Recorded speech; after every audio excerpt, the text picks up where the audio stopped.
إن الحمد لله نحمده ونستعينه ونستغفره ونعوذ بالله من شرور أنفسنا ومن سيئات أعمالنا من يهده الله فلا مضل له ومن يضلل فلا هادي له وأشهد أن لا إله إلا الله وحده لا شريك له وأشهد أن محمدا عبده ورسوله صلى الله عليه وعلى آله وصحبه وسلم وبعد. On continue ce soir la lecture et l'étude du livre de l'unicité, Kitab al-Tawhid, de l'imam Muhammad ibn Sulaiman al-Tamimi rahimahullah ta'ala. Nous en sommes aujourd'hui au 11e chapitre que l'auteur rahimahullah ta'ala a intitulé Chapitre sur l'interdiction de sacrifier pour Allah dans un lieu où on sacrifie pour autre qu'Allah subhanahu wa ta'ala.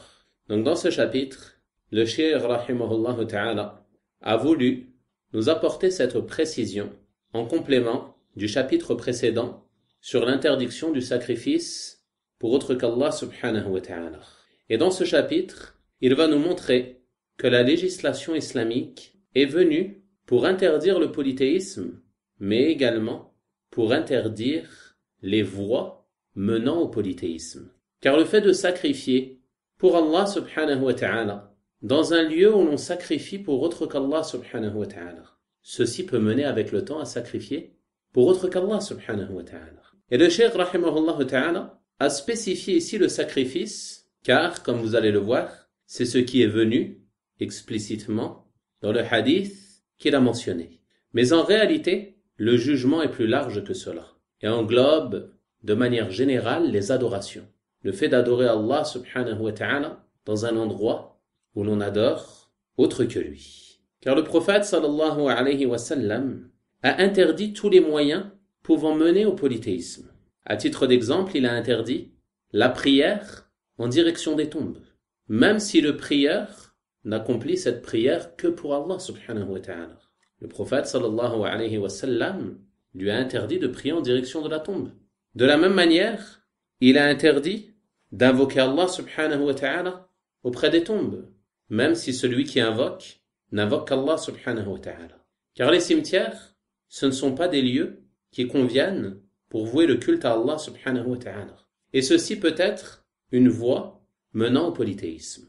Donc tout lieu ou tout moment qui a été pris par les polythéistes pour pratiquer leurs adorations, qu'ils vouent autre qu'Allah subhanahu wa ta'ala, alors il est interdit aux musulmans de s'associer à eux en cela, c'est-à-dire en allant dans ce lieu pour adorer Allah subhanahu wa ta'ala, ou alors en choisissant ce moment, ce jour, pour adorer Allah subhanahu wa ta'ala comme eux le font pour leur divinité ou autre.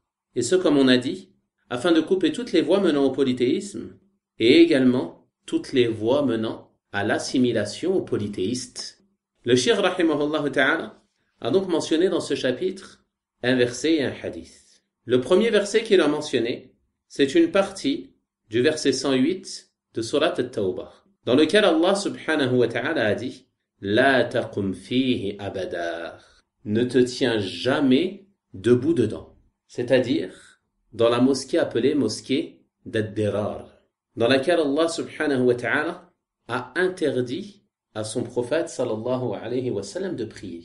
Et l'histoire de cette mosquée, c'est qu'un homme appelé Abu Amir al-Fasiq, Abu Amir, le pervers. Et c'est le prophète sallallahu alayhi wa sallam qui l'a nommé ainsi. Donc cet homme, il était connu pour avoir lu les livres précédents durant la Jahiliya, durant la période qui a précédé l'islam.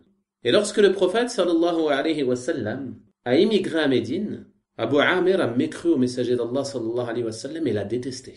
C'est pour cela que le prophète sallallahu alayhi wa sallam lui a donné ce surnom, Abu Amir al-Fasiq, le pervers. Celui qui est sorti de l'obéissance à Allah subhanahu wa ta'ala et a mécru au messager d'Allah sallallahu alayhi wa sallam. Donc celui-ci, il s'est rendu vers le Sham et il essayait de remonter les chrétiens contre le messager d'Allah sallallahu alayhi wa sallam.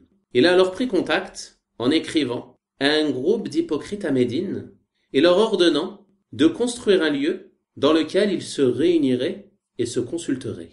Et il voulait que ce lieu soit la base de réunion des ennemis du messager d'Allah sallallahu alayhi wa sallam. dans lequel ils se consulteraient et se réuniraient pour mener leur ruse contre l'islam. Toutefois, ils n'ont pas osé construire ce lieu de manière apparente. Alors, ils l'ont construit sous l'apparence d'une mosquée. Et ils ont dit qu'ils avaient construit une mosquée afin que puissent y prier les gens qui étaient faibles ou malades, notamment durant les nuits d'hiver ou durant les nuits pluvieuses. Et ils ont alors demandé au messager d'Allah sallallahu alayhi wa sallam de venir prier dans ce lieu qu'ils ont construit sous l'apparence d'une mosquée. Et ce, afin de tromper les musulmans.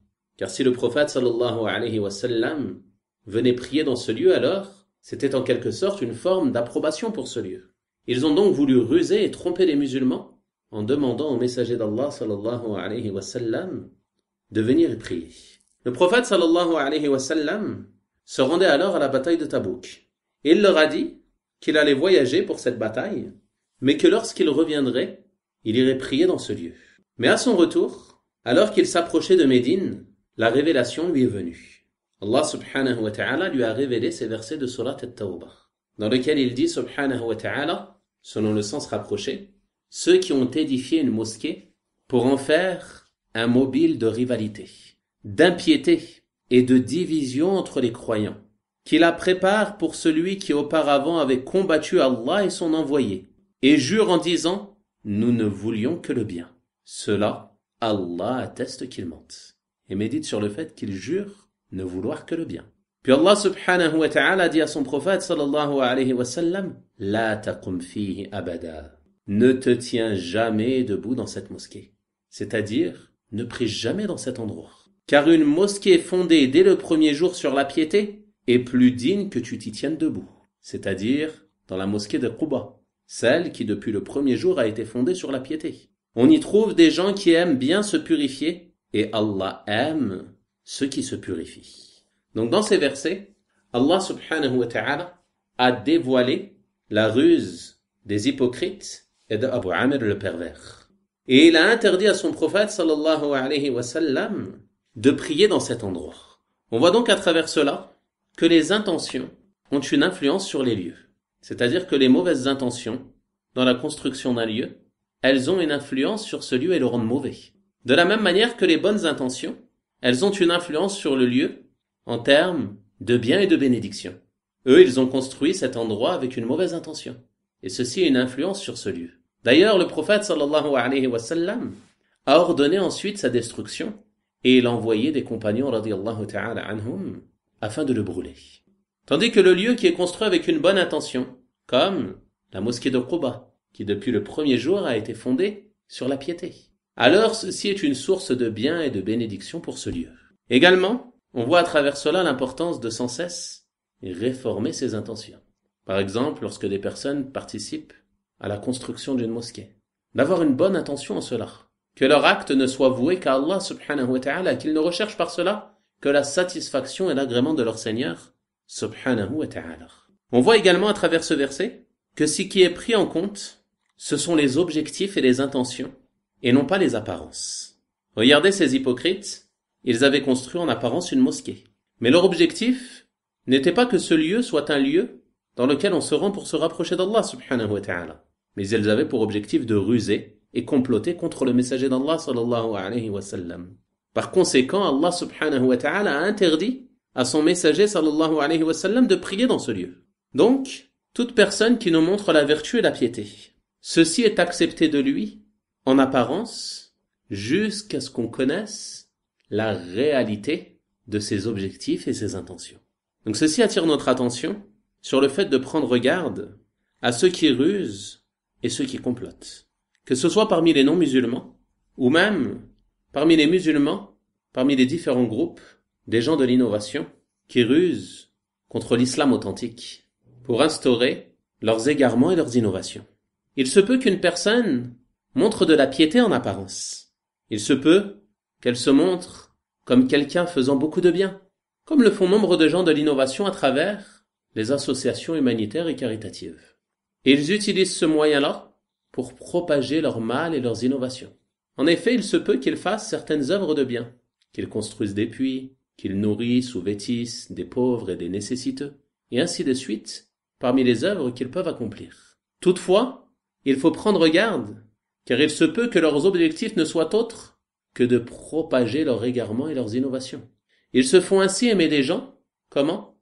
Par le fait qu'ils montrent qu'ils accomplissent ces bonnes actions.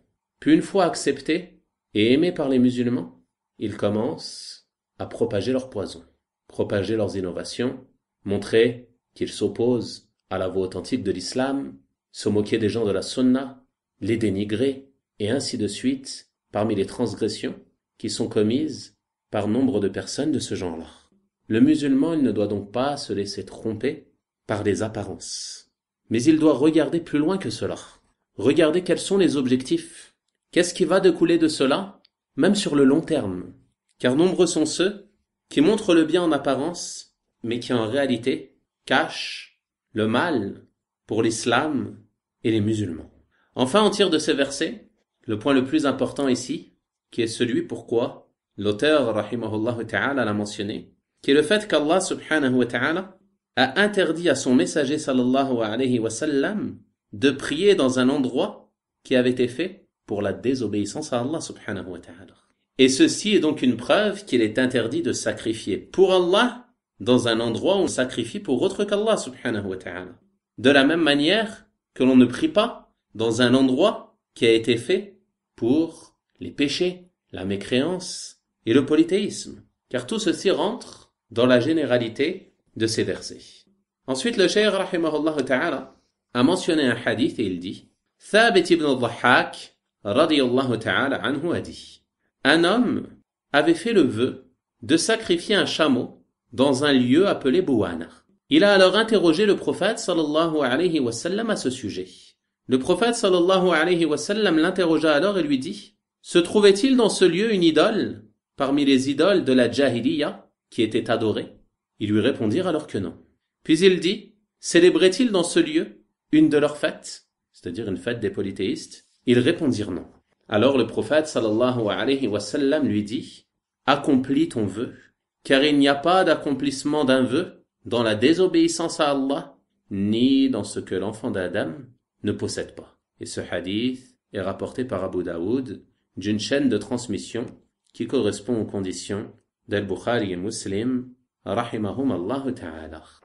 Le vœu, an-nadr en arabe, c'est une sorte d'engagement. Lorsqu'une personne fait un vœu, c'est-à-dire qu'elle s'engage à accomplir une chose.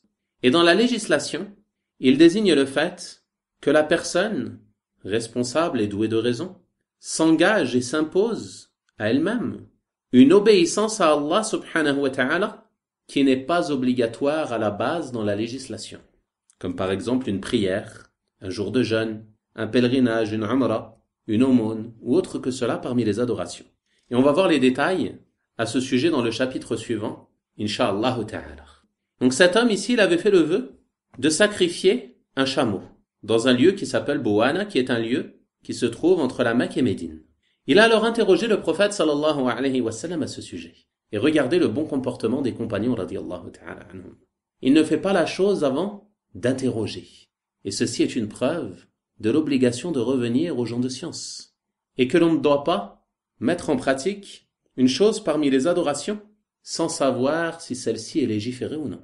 Ici, cet homme, il est revenu au messager d'Allah sallallahu alayhi wa sallam afin de savoir s'il pouvait ou non accomplir son vœu.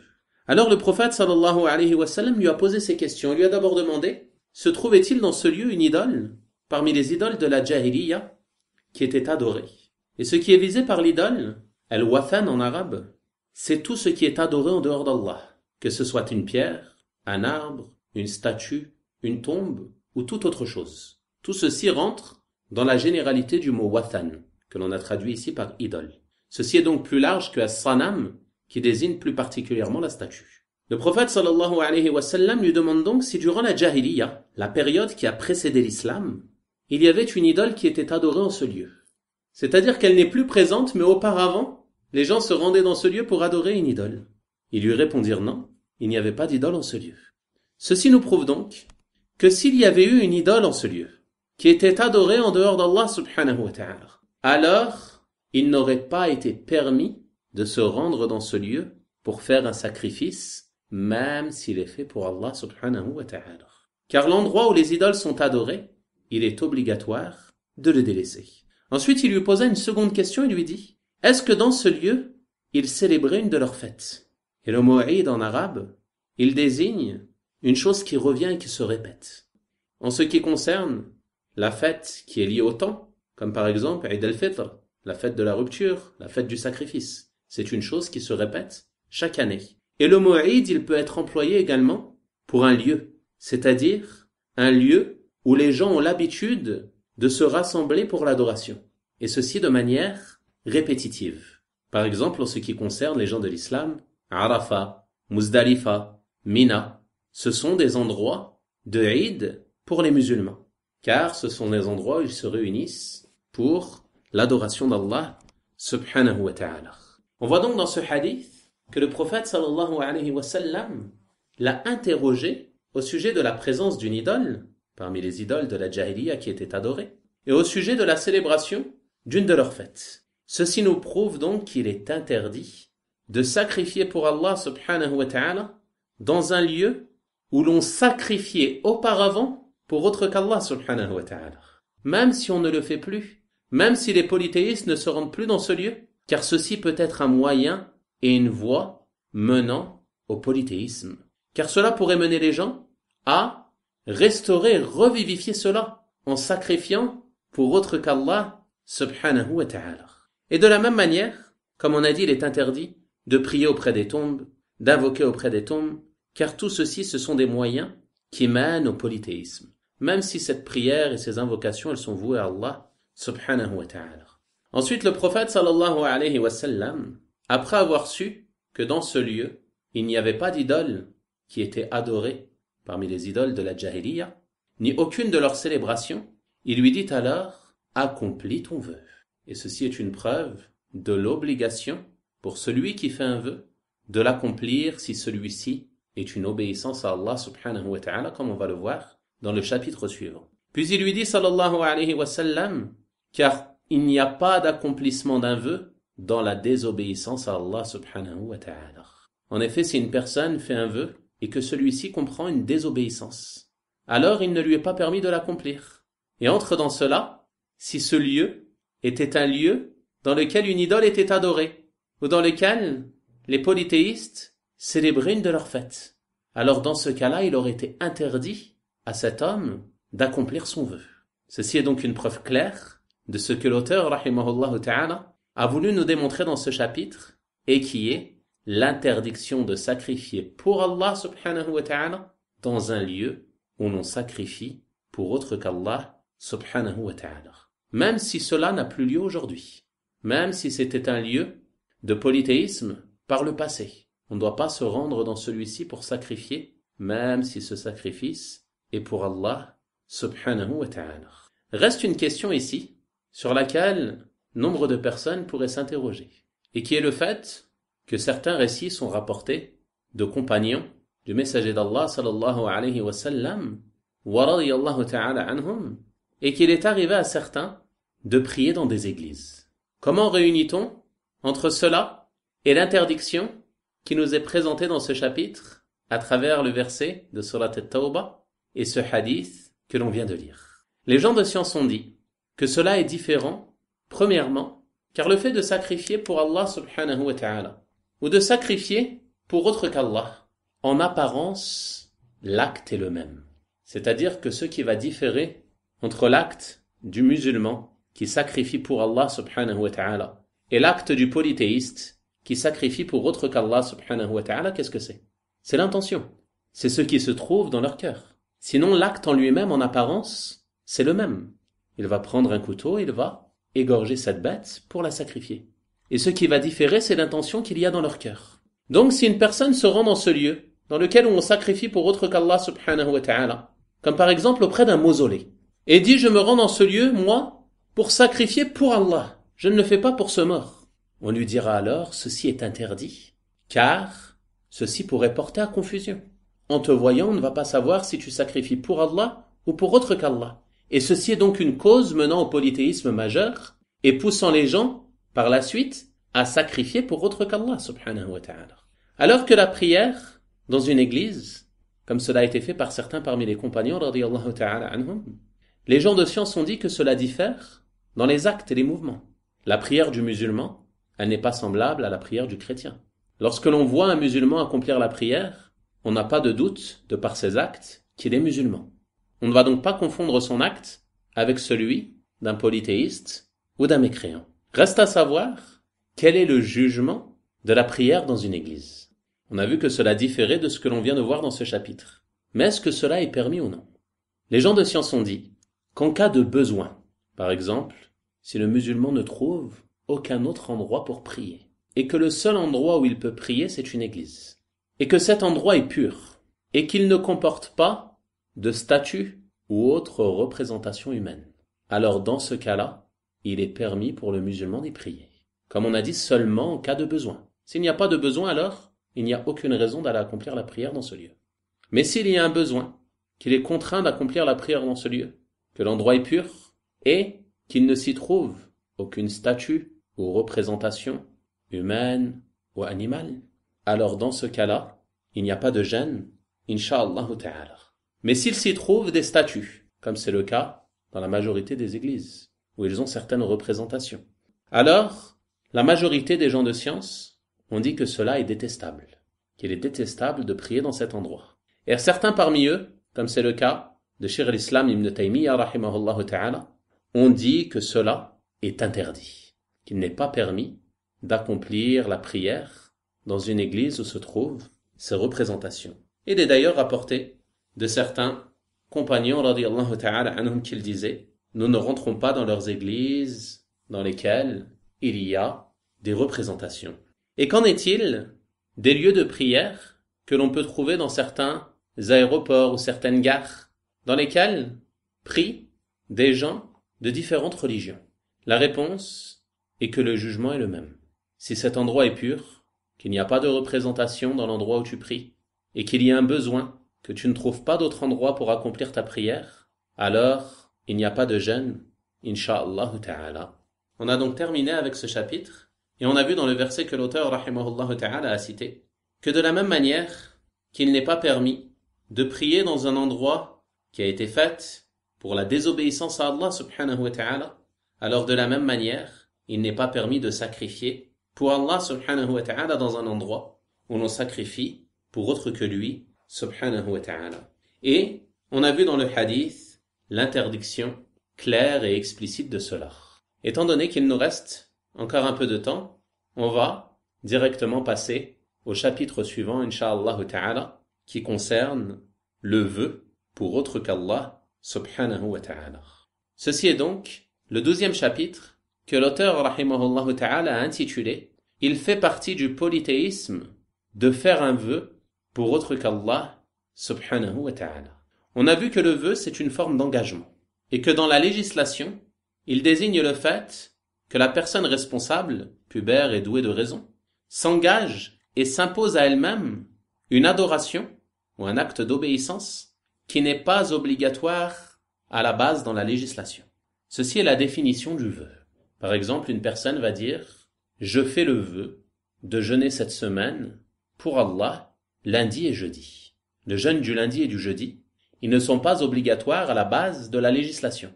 Mais cette personne, elle fait le vœu de jeûner ces 2 jours-là. Alors le jeûne de ces 2 jours devient obligatoire pour elle. Et nombreux parmi les gens de science ont dit que le vœu à la base, il est préférable de le délaisser. Car la personne s'impose une difficulté. Et il se peut qu'elle s'impose une chose qu'elle ne sera pas capable d'accomplir par la suite. C'est pour cela qu'il est préférable, au départ, de ne pas faire le vœu. Et si tu as envie de jeûner le lundi et le jeudi, de prier la nuit, de faire des prières surérogatoires, de faire des aumônes surérogatoires, alors tu les fais autant que possible. Mais il est préférable de ne pas faire le vœu en te les imposant. Car si tu te les imposes, tu seras obligé de les accomplir. Celui qui fait le vœu de jeûner les lundis et les jeudis, celui qui fait le vœu de faire 11 unités de prière chaque nuit, celui qui fait le vœu de faire les rawatib, celui qui fait le vœu de donner chaque mois 100 € en aumône. Alors une fois qu'il a fait ce vœu, pour Allah subhanahu wa ta'ala, il est obligatoire pour lui d'accomplir ce vœu. C'est-à-dire que ses prières, ses jours de jeûne, ses aumônes, elles seront pour lui une obligation. S'il ne les fait pas, il sera dans le péché. Alors qu'avant de faire le vœu, il a le choix entre les faire ou les délaisser. Car ceci sont des œuvres qui sont surrogatoires, qui ne sont pas obligatoires à la base dans la législation. Et une fois que tu as fait le vœu, alors Allah subhanahu wa ta'ala aime de ses serviteurs qu'ils accomplissent leurs vœux. Et ceci est une adoration, comme on va le voir à travers les versets et le hadith que l'auteur rahimahullah ta'ala a cité. Il a donc commencé par mentionner le verset 7 de Surat Al-Insan, qui est la parole d'Allah subhanahu wa ta'ala, Yufuna bin nadr wa yakhafuna yawman kana sharruhu mustatira. Ils accomplissent leurs vœux et ils redoutent un jour dont le mal s'étendra partout. Dans ce verset, Allah subhanahu wa ta'ala fait les éloges de ses serviteurs qui accomplissent leurs vœux. C'est-à-dire une fois qu'ils ont fait un vœu, ils accomplissent ce dont ils ont fait le vœu. Et ceci nous prouve donc que le vœu est une forme d'adoration. En effet, on a vu la définition de l'adoration dans un cours précédent, et que c'est un nom général qui englobe tout ce qu'Allah aime et agrée, parmi les paroles et les actes apparents et cachés. Donc tout ce qu'Allah aime et agrée, parmi les paroles et les actes, cela fait partie des adorations. Donc ici, il fait les éloges de ses serviteurs qui accomplissent leurs vœux. Cela signifie donc qu'il aime de son serviteur qu'il accomplisse ses vœux. Et s'il aime cela, cela signifie que c'est une adoration. Donc si le fait d'accomplir son vœu est une adoration, elle ne doit être vouée qu'à Allah subhanahu wa ta'ala. Il n'est donc pas permis de faire des vœux pour autre qu'Allah subhanahu wa ta'ala. Et celui qui fait un vœu pour autre qu'Allah subhanahu wa ta'ala, il a alors commis du polythéisme majeur dont l'auteur sort de la religion de l'islam. C'est donc pour cela que le cheikh rahimahullah ta'ala a mentionné ce chapitre dans ce livre. Il attire notre attention en réalité, si vous méditez, sur nombre de formes de polythéisme qui sont présentes et courantes chez beaucoup de gens, même parmi ceux qui se revendiquent de la religion de l'islam. Alors qu'en réalité, cela relève du polythéisme majeur. Faire un vœu pour autre qu'Allah subhanahu wa ta'ala, que ce soit pour les djinns, que ce soit pour les saints, les walis, que ce soit pour les vertueux, que ce soit pour les morts, pour les tombes, pour les mausolées, tout ceci entre dans l'adoration d'autre qu'Allah subhanahu wa ta'ala. C'est du shirk, c'est du polythéisme majeur. Et cela est présent au sein de la communauté. Nombre de personnes font des vœux pour autre qu'Allah subhanahu wa ta'ala et notamment pour les morts et les mausolées. Depuis que ces mausolées ont été construits, beaucoup de gens se dirigent vers eux, se dirigent vers ces tombes, en pensant qu'il y a de la bénédiction auprès de celles-ci, en pensant que ces mausolées peuvent leur être utiles ou les préserver d'un mal. Alors, ils font auprès de ceux-ci nombre d'adorations. Et parmi ces adorations, le vœu pour autre qu'Allah subhanahu wa ta'ala. Il se rend par exemple auprès d'un mausolée et dit « Je fais le vœu que si je guéris de ma maladie, alors je sacrifierai ici un mouton par exemple. » Ou alors il fait le vœu, s'il n'arrive pas à avoir d'enfant, que s'il a un enfant, alors il sacrifiera pour le wali un bœuf, un chameau, un mouton ou autre. Et tout ceci fait partie du polythéisme majeur dont l'auteur sort de la religion de l'islam. Et il faut prendre garde à certains prêcheurs à l'égarement parmi les soufis qui pour tromper les gens vont dire « Oui mais cette tombe a été testée. Les gens qui viennent et font des vœux, alors ils sont exaucés. Ils ont fait des vœux pour tel saint, auprès de tel mausolée. Celui-ci a été guéri, celle-ci a réussi à avoir des enfants. » Et ainsi de suite, parmi les choses qu'ils prétendent. Et ce car il se peut qu'ils obtiennent ce qu'ils recherchent, comme on l'a mentionné dans le cours sur le sacrifice, afin de les éprouver. C'est-à-dire qu'Allah subhanahu wa ta'ala les met à l'épreuve. Ou il se peut que leur demande coïncide avec ce qu'Allah subhanahu wa ta'ala avait décrété. Et eux, ils pensent qu'ils ont obtenu ce qu'ils recherchaient en raison de ce vœu qu'ils ont fait pour ce mort, ou pour cette tombe, ou pour ce wali, et ainsi de suite.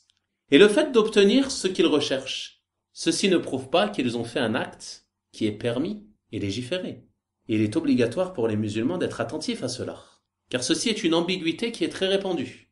Ils disent, cette tombe a été testée. Si l'homme vient et fait un vœu auprès de celle-ci, ou qu'il fait un sacrifice pour celle-ci, il obtiendra ce qu'il souhaite. Alors, beaucoup de gens parmi les ignorants, ceux qui ignorent la croyance du tawhid, ceux qui ignorent la réalité de la religion de l'islam, ceux qui ignorent le sens réel de la ilaha illallah, ils sont tombés dans cela.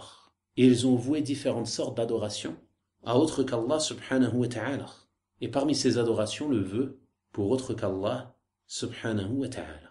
On voit donc que le danger est un danger immense. Ce n'est pas une chose à prendre à la légère. Mais nombre de personnes ont été trompés par ces prêcheurs à l'égarement, ces prêcheurs aux portes de l'enfer, parmi les mashayikh des confréries soufis, notamment, car ceci est très répandu chez eux. Ils ont donc construit ces mausolées qui sont devenus des idoles adorant en dehors d'Allah subhanahu wa ta'ala, auxquelles on voue différentes sortes d'adorations, comme les vœux, le sacrifice, la recherche de bénédiction, l'invocation, la prière et autres, parmi les adorations wal-'iyadhu billah. Il est donc obligatoire pour le musulman de prendre conscience de cela et de s'écarter de toute forme d'adoration d'autre qu'Allah subhanahu wa ta'ala et de vouer ses œuvres exclusivement à Allah subhanahu wa ta'ala et entre dans cela l'adoration du vœu. Et les gens de science ont mentionné que le vœu, il se divise en deux catégories. Il y a le vœu d'obéissance et le vœu de désobéissance.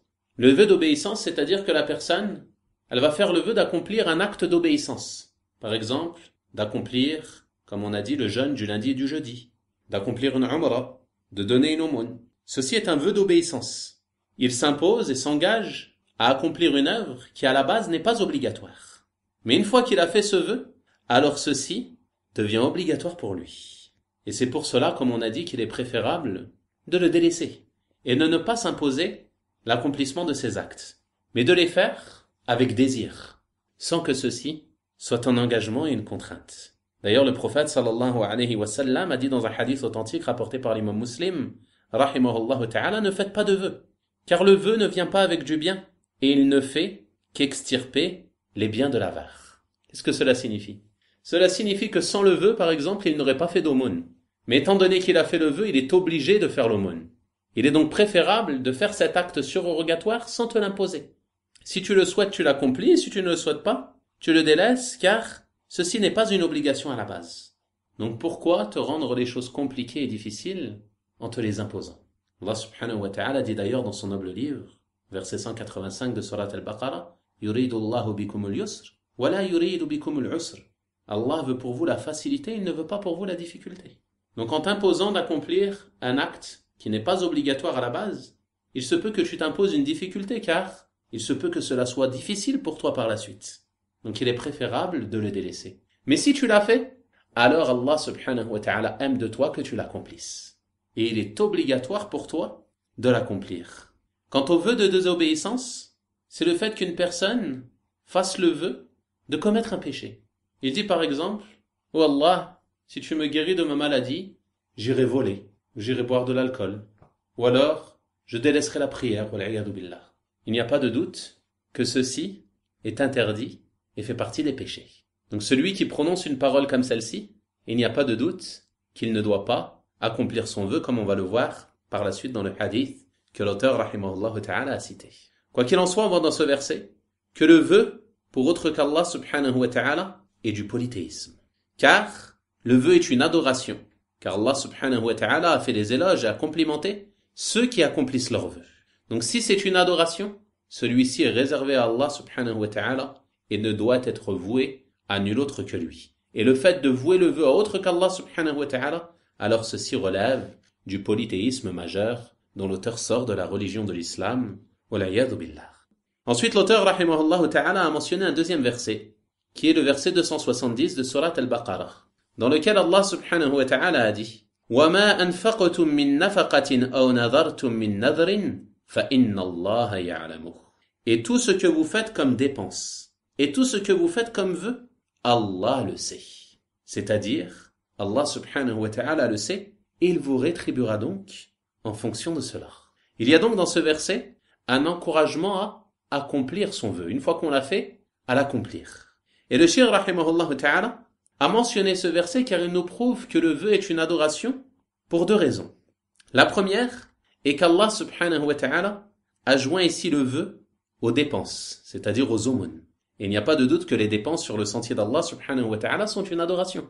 Ceci nous prouve que le vœu, de la même manière que les dépenses sur le sentier d'Allah, c'est aussi une adoration. Et si c'est une adoration, il ne doit donc être voué qu'à Allah subhanahu wa ta'ala. La deuxième chose dans ce verset qui nous prouve que le vœu est une adoration, c'est qu'Allah subhanahu wa ta'ala a dit فَإِنَّ اللَّهَ يَعْلَمُ. Allah le sait. Et ceci est un encouragement aux dépenses dans le sentier d'Allah et également un encouragement à accomplir ses vœux. Et ceci est une preuve de plus qu'accomplir son vœu est un acte d'obéissance. Et comme c'est un acte d'obéissance qui permet de te rapprocher d'Allah subhanahu wa ta'ala, il ne doit alors être voué qu'à Allah. Et le voué à autre que lui est une forme de polythéisme. Ensuite, l'auteur, rahimahullah ta'ala, a mentionné un hadith. Il dit, et dans l'authentique, c'est-à-dire ici dans l'authentique de l'imam al-Bukhari, rahimahullah ta'ala, d'après Aisha radiyallahu ta'ala anha, le messager d'Allah sallallahu alayhi wa sallam a dit, celui qui fait le vœu d'obéir à Allah, alors qu'il lui obéisse, et celui qui fait le vœu de désobéir à Allah, alors qu'il ne lui désobéisse pas. Ce hadith, c'est une preuve claire et explicite que le vœu est un acte d'obéissance à Allah subhanahu wa ta'ala. Et si c'est un acte d'obéissance, alors c'est une adoration. Et si c'est une adoration, alors le vouer à autre qu'Allah subhanahu wa ta'ala est du polythéisme majeur. C'est donc pour cela que l'auteur, rahimahullah ta'ala, a mentionné ce hadith dans ce chapitre, afin de nous démontrer que le vœu est une adoration, et qu'il n'est pas permis de faire des vœux pour autre qu'Allah subhanahu wa ta'ala. Il a donc dit, sallallahu alayhi wa sallam, celui qui fait le vœu d'obéir à Allah, celui qui fait le vœu d'accomplir une prière, d'accomplir un jour de jeûne, d'accomplir un pèlerinage ou une umrah surrogatoire, d'accomplir une aumône surrogatoire, ou autre que cela parmi les formes d'obéissance à Allah subhanahu wa ta'ala. Celui qui fait le vœu d'obéir à Allah alors qu'il lui obéisse. C'est-à-dire qu'il est obligatoire pour lui d'accomplir son vœu. Il a fait le vœu de prier 11 rak'ahs ce soir, alors il est obligatoire pour lui de prier 11 rak'ahs. Il a fait le vœu de jeûner demain, alors il est obligatoire pour lui de jeûner demain. Il a fait le vœu de donner 50 € en aumône, il est obligatoire pour lui de donner 50 € en aumône. Ceci devient une obligation à partir du moment où il a fait le vœu. Et ceci est une adoration. Ensuite il dit sallallahu alayhi wa sallam, et celui qui fait le vœu de désobéir à Allah, alors qu'il ne lui désobéisse pas. Il a fait le vœu par exemple de ne plus rendre visite à ses proches, de ne plus visiter ses parents, de ne plus visiter son frère ou sa sœur. Il n'y a pas de doute que ceux-ci sont des péchés. Il n'est pas permis pour le musulman de couper les liens de parenté. Donc, s'il fait le vœu de désobéir à Allah, il ne lui est pas permis d'accomplir son vœu. De la même manière, s'il fait le vœu de délaisser la prière, ou de consommer de l'alcool, ou autre chose parmi les péchés, dans cette situation également, il ne lui est pas permis d'accomplir son vœu. Car tous ceux-ci sont des vœux de désobéissance. Que la désobéissance soit le délaissement d'une obligation ou le fait de commettre un péché. Tout ceci entre dans la généralité du vœu de désobéissance, et ceci est interdit car il n'est pas permis pour le croyant de désobéir à Allah subhanahu wa ta'ala. Donc si tel est le cas, s'il n'est pas permis de faire un vœu de désobéissance, que dire de ceux qui commettent le plus grave des péchés en faisant des vœux pour les morts et les mausolées? Wallah al-musta'an. Il n'y a pas de doute que ceci est la plus grave des désobéissances, de faire des vœux pour les tombes. Ceci est du shirk akbar, du polythéisme majeur. Celui qui fait cela, il sort de l'islam. Il n'est plus musulman. S'il meurt sur ce péché, il sera éternellement en enfer. Le paradis lui sera interdit. Il ne sera pas pardonné. Certaines personnes peuvent penser que, comme cela n'est que des mots, cela est sans gravité. Wallah, il se peut qu'une parole, elle te conduise au plus profond de l'enfer, et on demande à Allah subhanahu wa ta'ala de nous en préserver. On a donc vu dans ce chapitre, à travers les deux versets, et le hadith que l'auteur rahimahullah ta'ala a mentionné, que le vœu est une adoration, qu'Allah subhanahu wa ta'ala aime lorsque son serviteur fait un vœu, si c'est un vœu d'obéissance, qu'il l'accomplisse. Donc à partir de là, on a la certitude que le vœu est une adoration.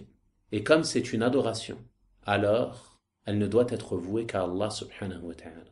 Et la vouer à autre qu'Allah subhanahu wa ta'ala est du polythéisme, comme l'auteur rahimahullah ta'ala l'a mentionné dans le titre de ce chapitre. On a donc terminé pour aujourd'hui et on verra dans le prochain cours, incha'Allah ta'ala, le chapitre suivant qui concerne l'imploration de protection d'autre qu'Allah subhanahu wa ta'ala et les preuves que ceci fait partie du polythéisme. وصلى اللهم وسلم وبارك على نبينا محمد وعلى آله وصحابته أجمعين والحمد لله رب العالمين وجزاكم الله خيرا.